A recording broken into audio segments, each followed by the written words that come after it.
नमस्कार दोस्तों, स्वागत है आप सबका मेरे YouTube चैनल में।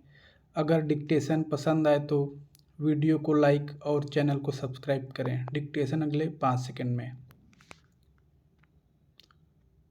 महोदय, सरकार को समाजवादी देश के अंदर न्याय दिलाने की जो पद्धति है उसका गहराई से अध्ययन करना चाहिए और हिंदुस्तान की परिस्थिति में उसको किस ढंग से लागू किया जाए इस पर विचार करना चाहिए।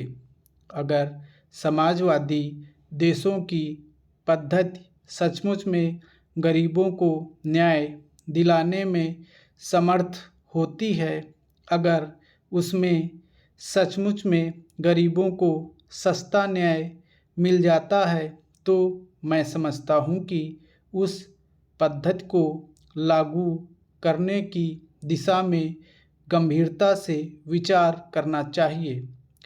सस्ता न्याय मैं समझता हूँ कि सहज घोषणा करने से नहीं होगा। गरीबों के बारे में तो आजकल बातें करना मंत्र जपने के समान हो गया है। शायद ही कोई व्यक्ति हो जो अमीरों की तरक्की चाहता हो, जो हिंदुस्तान में पूंजीवाद का समर्थक हो। वह आदमी जब इन गरीबों का नाम लेकर उनकी सहायता की बात चलाता है तो मुझे बड़ी ही उनकी नीयत पर गहरा संदेह होता है।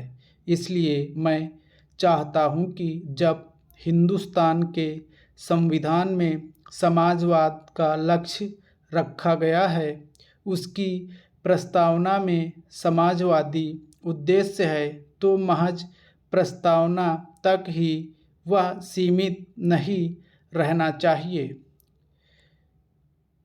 मिश्रा जी ने कहा कि दूसरी ओर बहुत से सेक्शन ऐसे हैं जहां सस्ता न्याय देने की दिशा में संविधान में कुछ संशोधन किया गया है। नीति निर्देशक तत्वों में इस तरह की बात कही गई है कि हमें सस्ता न्याय देना चाहिए। तो ऐसी अवस्था में जब संविधान में इस तरह की बातें हैं, तो अब संविधान तो हमारे देश का बुनियादी कानून है। उस कानून से दूसरे कानून बनते हैं। ऐसी अवस्था में दूसरे कानूनों का बनाना ताकि गरीब लोगों को सस्ता न्याय मिल सके, इस संबंध में ज़रूरी है।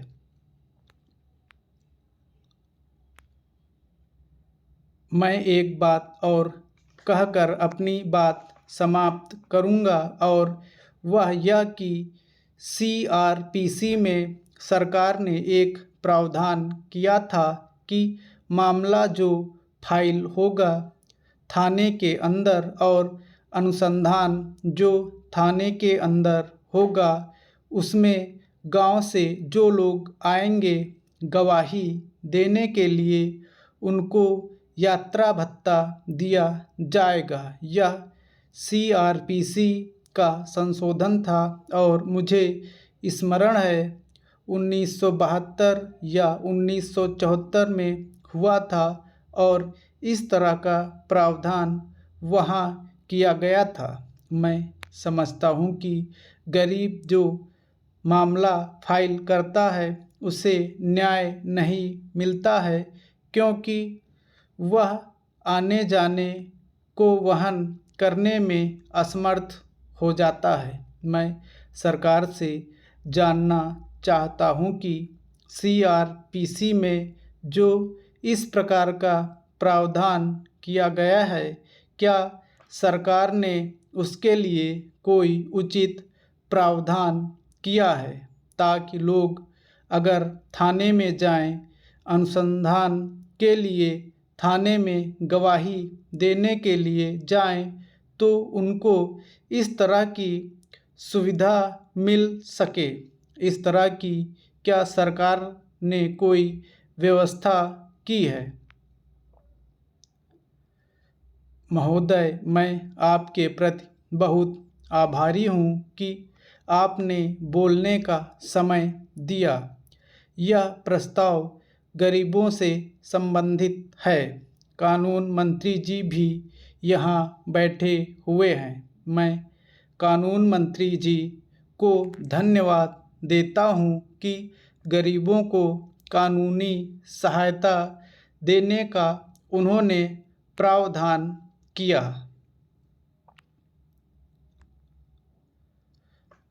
महोदय, हमारा उद्देश्य यही है कि गरीब हमारी योजनाओं से लाभान्वित हों। इसलिए हमने जो निर्देश राज्य सरकारों को दिए हैं उसमें हमने यही रखा है कि अधिक से अधिक लोग इससे लाभान्वित हो सकें। इस तरह हमारी NREP की जो स्कीम है उसमें भी अधिक से अधिक लोग लाभान्वित हो सकें, यह हमारा प्रयास है। और भी कई तरह के कार्यक्रम हम चला रहे हैं। मैंने शुरू में कहा कि ये कार्यक्रम हमने शुरू किए हैं। हमारा कभी दावा नहीं रहा है कि हमने सारी समस्याओं का समाधान कर दिया है, लेकिन हमने प्रयास ज़रूर शुरू किया है। हम कर भी रहे हैं और हम उम्मीद करते हैं कि अगर आपका भी सहयोग पूरी तरह से हमें मिले तो इन समस्याओं का समाधान करने में बहुत हद तक हम आगे बढ़ सकते हैं। आपने रेडियो की चर्चा की। रेडियो से इसका प्रसारण करते हैं। उन्होंने एक पैमाना बनाया हुआ है। 5 डिग्री से नीचे जब मरकरी गिरता है तो उसके बाद वे कहते हैं कि शीतलहर चलेगी। 6 डिग्री से नीचे तक का अभी तक का उनका अनुमान है। मैंने मौसम विभाग के लोगों को बतलाया था और उनसे मैंने यह भी सवाल किया था। यद्यपि आप मेरी राय से सहमत होंगे कि इसमें ऐसे ही लोग मरते होंगे जिनके पास की घर नहीं होता, वे बेचारे कहीं फुटपाथ पर सोते हैं, भिखारी हैं, वे रेडियो कहाँ से सुनने वाले हैं। लेकिन फिर भी मौसम विभाग से पूछा कि उनको चेतावनी देनी चाहिए तो उन्होंने कहा कि जब 6 डिग्री से नीचे मरकरी आता है तब उसको हम शीतलहर मानते हैं और उसको पूरी तरह से एक चेतावनी के रूप में प्रसारित करते हैं। इस प्रकार की मौसम संबंधी सूचनाएं रोज़ ही रेडियो से प्रसारित होती रहती हैं, लेकिन अभी उनके मापदंड के अनुसार शीतलहर नहीं आई है। थोड़ी सी ठंड में भी कोई आदमी मर सकता है, शीतलहर ना भी हो, लेकिन अगर किसी के पास कपड़ा ना हो तो थोड़ी सी ठंड में भी वह मर सकता है। अभी मैं शीतलहर का जो मापदंड उन्होंने रखा है वह बता रहा था। हो सकता है कि उसको रिवाइज करने की ज़रूरत हो। मैंने आपका यह सुझाव नोट कर लिया है। बाकी जो अन्य बातें हैं उनसे मैं इनकार नहीं करता। हम और आप सभी जानते हैं कि इसके पीछे सबसे बड़ा कारण गरीबी ही है, लेकिन आप इसका कोई राजनीतिक लाभ उठाने का प्रयत्न ना करें। रैन बसेरा और आयोग नियुक्त करने के बारे में भी मैंने पूछा था। आयोग बहाल करने से कोई फ़ायदा नहीं होगा, बल्कि उस पर जो खर्चा आएगा उससे गरीबों में कंबल बांटना अच्छा रहेगा।